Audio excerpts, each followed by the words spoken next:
Alright, it's your boy Tito Drew nagbabalik. And for today's video, we're gonna talk about brand wars. You know, ngayon kasi mga guys, pansin na pansin ko sa mga groups sa Facebook, lalo na yung mga units ng mga China brands, is pag meron mga bagong release, ang dami mga hate comments. Como, ang ganda nga pero hindi naman nagtatagal, sirain, and a lot of hate speech na nangyayari online. And you know guys, gusto ko lang i-point out na wag naman ganon. Wag naman tayo mag-comment ng negative. Oo, there are somebody na merong background sa mga units na ganon, pero alam niyo naman mga guys na kundi dahil sa mga China dealership, hindi magkakaroon ng mga pundar na motor yung mga kababayan natin, lalo na yung masa.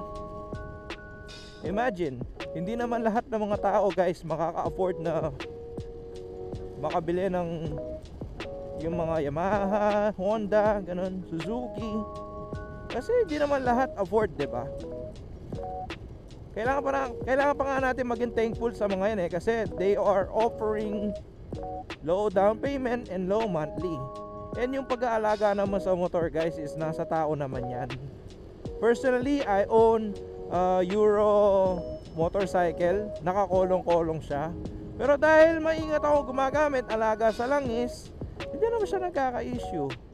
And remember guys, kahit na ano pa yung motor mong yan, kay Yamaha pa yan, kay Honda pa yan, kung hindi ka maingat, asahan mo na merong masisira yan. And pag-usapan din natin yung mga comments sa mga ganyan. Minsan yung comment is directly attacking the person, and parang nakakabastos na. Well guys, you know, let's just spread positivity. Again, we're just one riders community. Kailangan nga magtulungan pa nga tayo, di ba? Enough na yung, toxic na mga comments.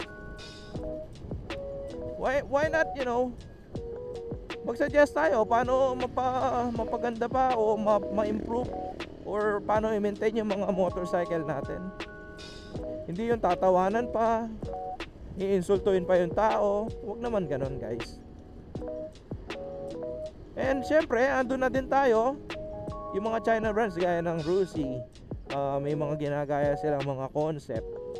Nag-start yan way back 2005, 2009, nung nauso yung mga wave.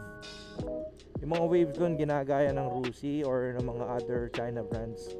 And nung panahon na yon guys, bibihira yung mga may ganoon na mga motor kasi napakamahal pa talaga, and wala pang mga ganong installment noon, financing.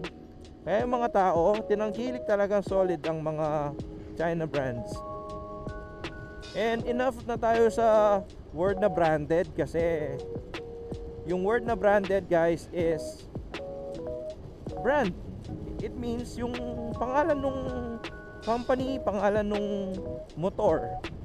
Kasi pag sinabi branded, Yamaha, though brand pa rin naman yung Yamaha, pero brand din naman yung Rusi, brand din naman yung ibang mga motor na China.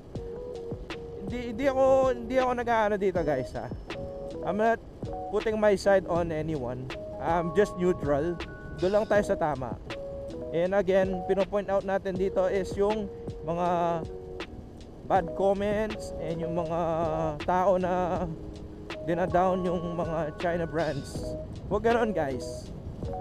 Let's just be thankful on those brands na nakakatulong sila sa masa, like yung mga namamasada, yung mga nasa food delivery. So again guys, let's just spread positivity. Take it from Tito Drew Motovlog.